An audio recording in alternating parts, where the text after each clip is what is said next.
Welcome to KBTE teacher education channel.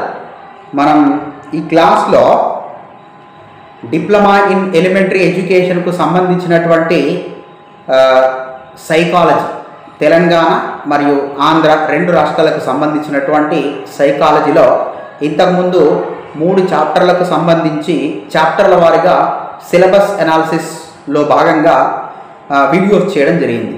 దాంట్లో భాగంగానే చివరి చాప్టర్ 4వ చాప్టర్ అయినటువంటి ఏది అభ్యసనం, లర్నింగ్ అనేటువంటి చాప్టర్కు సంబంధించినటువంటి కంటెంట్ను ఒకసారి అనాలిసిస్ చేసుకుందా.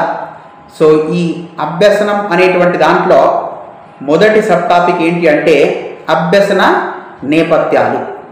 అంటే అభ్యసనం అన్నది ఎక్కడ జరుగుతుంది అనేటువంటి పాయింట్ ఆఫ్ వ్యూలో మనకు ఒక టాపిక్ ఉంటుంది.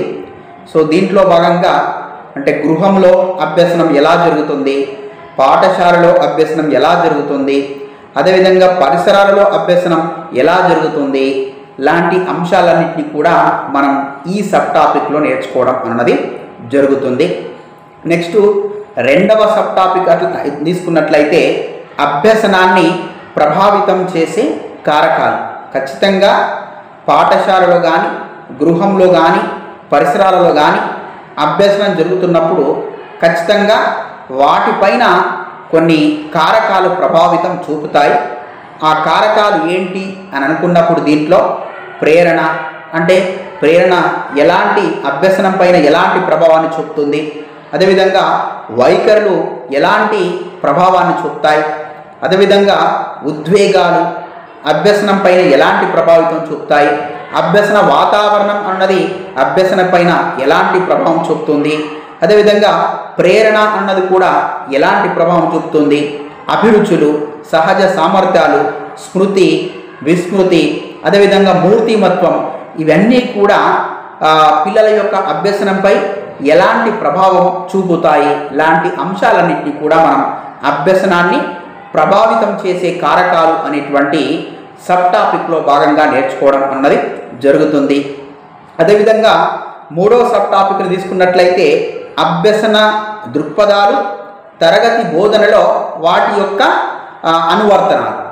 అంటే అభ్యసనకు సంబంధించినటువంటి దృక్పథాలు ఏంటి, అవి తరగతి గదిలో ఎలా ఉపయోగిస్తాం, ఎలా అనువర్తిస్తాం అనేటువంటిది మనకు 3వ సబ్ టాపిక్. దీంట్లో వర్తమానం అంటే ప్రస్తుతం ఉన్నటువంటి అభ్యసన సిద్ధాంతాలు, అభ్యసనకు సంబంధించి మనకు స్కిన్నర్కు సంబంధించినటువంటి సిద్ధాంతం ఉంది, వైగాట్స్కి సంబంధించినటువంటి సిద్ధాంతాలు ఉన్నాయి, అదేవిధంగా థార్న్డైక్కు సంబంధించినటువంటి సిద్ధాంతాలు ఉన్నాయి, కోల్బర్గ్కు సంబంధించినటువంటి సిద్ధాంతాలు, పియాజేకి సంబంధించినటువంటి సిద్ధాంతాలు, ఇలా అనేక రకాలైనటువంటి అభ్యసన సిద్ధాంతాలు ఉన్నాయి. ఆ అభ్యసన సిద్ధాంతాల గురించి ఈ సబ్ టాపిక్లో భాగంగా నేర్చుకుంటాం.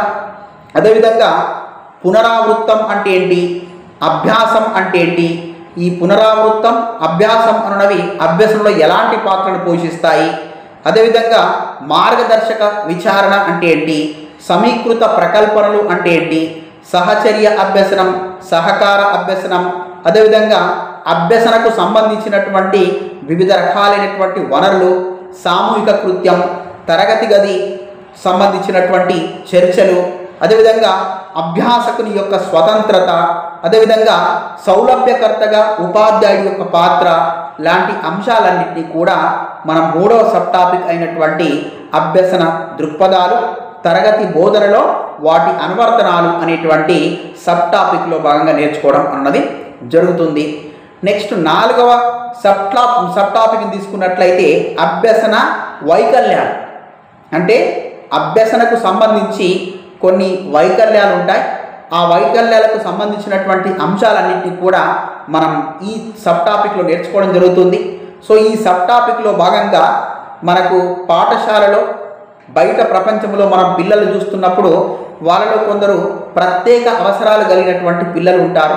అంటే ప్రత్యేక అవసరాలు కలిగినటువంటి పిల్లలు అంటే వాళ్ళలో శారీరకంగా, మానసికంగా కొన్ని అంగ వైకల్యం అనేది ఉంటుంది, అభ్యసన వైకల్యాలు ఉంటాయి. ఆ అభ్యసన వైకల్యాలు ఉన్నటువంటి ప్రత్యేక అవసరాలు గల పిల్లల గురించి మనం వాళ్ళకు సంబంధించినటువంటి చట్టాలు, వాళ్ళకు కల్పించాల్సినటువంటి సదుపాయాలు, లాంటి అంశాలన్నింటినీ కూడా మనం ఇక్కడ నేర్చుకోవడం అన్నది జరుగుతుంది. అదేవిధంగా నెక్స్ట్ ఈ సబ్ టాపిక్లో భాగంగా మనం ఇంకా నేర్చుకునేటువంటి అంశాలు ఏంటి అంటే, ఏవైతే మనం అభ్యసన వైకల్యాలు అంటున్నామో ఆ అభ్యసన వైకల్యాల యొక్క ముందస్తు నివారణోపాయాలు, వాటి యొక్క ప్రాముఖ్యత. అంటే అభ్యసన వైకల్యాలు పిల్లలలో రాకుండా ముందస్తుగా ఎలాంటి జాగ్రత్తలు తీసుకోవాలి, ఈ ముందస్తు ఉపాయాలు ఏవైతే ఉన్నాయో, నివారణ ఉపాయాలు ఉన్నాయో అవి ఈ అభ్యసన వైకల్యాలను నిరోధించడంలో, తగ్గించడంలో ఎలాంటి పాత్ర పోషిస్తాయి లాంటి అంశాలన్నీ కూడా మనం ఇక్కడ నేర్చుకోవడం జరుగుతుంది. అదేవిధంగా వైయక్తిక విద్యా పథకం. వైయక్తిక విద్యా పథకం అంటే ప్రత్యేక అవసరాలు కలిగినటువంటి పిల్లలు, అంగవైకల్యం ఉన్నటువంటి పిల్లలు, అభ్యసన వైకల్యాలు ఉన్నటువంటి పిల్లల కొరకు ఇలాంటి వైయక్తిక విద్యా పథకాన్ని అమలు చేయడం అనేది జరుగుతుంది. మరి ఇక్కడ ఈ వైయక్తిక విద్యా పథకం అంటే ఏంటి, దీనికి సంబంధించినటువంటి విధానం ఎలా ఉంటుంది, దీంట్లో ఉన్నటువంటి ఇబ్బందులు, దీనివల్ల ఉన్నటువంటి ప్రయోజనాలు లాంటి అంశాలన్నింటినీ కూడా మనం ఇదే సబ్ టాపిక్లో నేర్చుకోవడం జరుగుతుంది. దీంట్లో అభ్యసన వైకల్యాలు అనేటువంటి సబ్ టాపిక్లో. అదేవిధంగా భేదాత్మక అభ్యసనం. అంటే భేదాత్మక అభ్యసనం అంటే ఏంటి, అంగవైకల్యం ఉన్నటువంటి, అభ్యసన వైకల్యం ఉన్నటువంటి పిల్లలకు ఈ భేదాత్మక అభ్యసనాన్ని ఎలా ఉపయోగిస్తాం లాంటి అంశాలన్నింటినీ కూడా మనం ఇక్కడ నేర్చుకోవడం అన్నది జరుగుతుంది. అదేవిధంగా లాస్ట్ చివరిదైనటువంటి 4వ సబ్ టాపిక్ ఏంటి అంటే, స్నేహపూర్వక సమ్మిళిత అభ్యసన వాతావరణాన్ని కల్పించడం. అంటే ఇక్కడ సమ్మిళిత విద్య అంటే ఏంటి, తరగతి గదిలో సమ్మిళిత వాతావరణాన్ని ఎలా కల్పించాలి, ఈ సమ్మిళిత విద్యకు, సమ్మిళిత వాతావరణానికి ఎలాంటి ప్రాధాన్యత ఉంది, అదేవిధంగా బహుళ వనరుల అవసరం. అంటే సమ్మిళిత విద్యలో భాగంగా పాఠశాలలో, తరగతి గదిలో అనేక రకాలైనటువంటి వనరులు ఉంటాయి. ఆ వనరులు ఏవై ఉండాలి, అవి ఎలాంటి పాత్రను పోషిస్తాయి, అదేవిధంగా పిల్లల యొక్క విభిన్న అవసరాలను తీర్చడానికి అనుగుణ్యంగా ఉన్నటువంటి మార్గాలేంటి, ఏ మార్గాల్ని మనం ఉపయోగించాలి, అదేవిధంగా ఈ సమ్మిళిత విద్యలో భాగంగా నవ్యతా ప్రణాళిక అంటే క్రియేటివ్ ప్లానింగ్ అంటాం కదా. సో ఆ క్రియేటివ్ ప్లానింగ్ అన్నది ఎలా ఉండాలి, తరగతి గది యొక్క నిర్వహణ, బోధన అభ్యసన కార్యక్రమాలు, ఉపాధ్యాయుడి యొక్క పాత్ర, విద్యార్థులు చేయాల్సినటువంటి పనులు లాంటి అంశాలు, అదేవిధంగా టెక్స్ట్ బుక్లో ఉన్నటువంటి కొన్ని అంశాలు సమ్మిళిత పాఠ్యాంశాలు ఉంటాయి. సో ఆ సమ్మిళిత పాఠ్యాంశాలు అంటే ఏంటి, తరగతి గదిలో వాటిని ఎలా ఉపయోగించాలి లాంటి అంశాలన్నింటినీ కూడా మనం ఈ స్నేహపూర్వక సమ్మిళిత అభ్యసన వాతావరణాన్ని కల్పించడం అనే సబ్ టాపిక్లో భాగంగా నేర్చుకోవడం అన్నది జరుగుతుంది. ఇవి మనకు ఈ అభ్యసనం అనేటువంటి సబ్ టాపిక్లో ఉన్న అభ్యసనం అనేటువంటి 4వ లెసన్లో ఉన్నటువంటి 4 సబ్ టాపిక్స్. అభ్యసన నేపథ్యాలు ఒకటి, అభ్యసనాన్ని ప్రభావితం చేసే కారకాలు ఒకటి, అభ్యసన దృక్పథాలు, తరగతి గది బోధనలో వాటి అనువర్తనాలు ఒకటి, అభ్యసన వైకల్యాలు, స్నేహపూర్వక సమ్మిళిత వాతావరణాన్ని కల్పించడం అనేటువంటి 4 సబ్ టాపిక్స్. సో వీటికి సంబంధించినటువంటి పూర్తి అవగాహన ఒక కాబోయేటువంటి ఉపాధ్యాయుడిగా, లేదంటే ప్రస్తుతం పనిచేస్తున్నటువంటి ఉపాధ్యాయుడిగా ఉన్నట్లయితే ఖచ్చితంగా ఒక గొప్ప ఉపాధ్యాయుడిగా మారేటువంటి అవకాశం అన్నది కలుగుతుంది.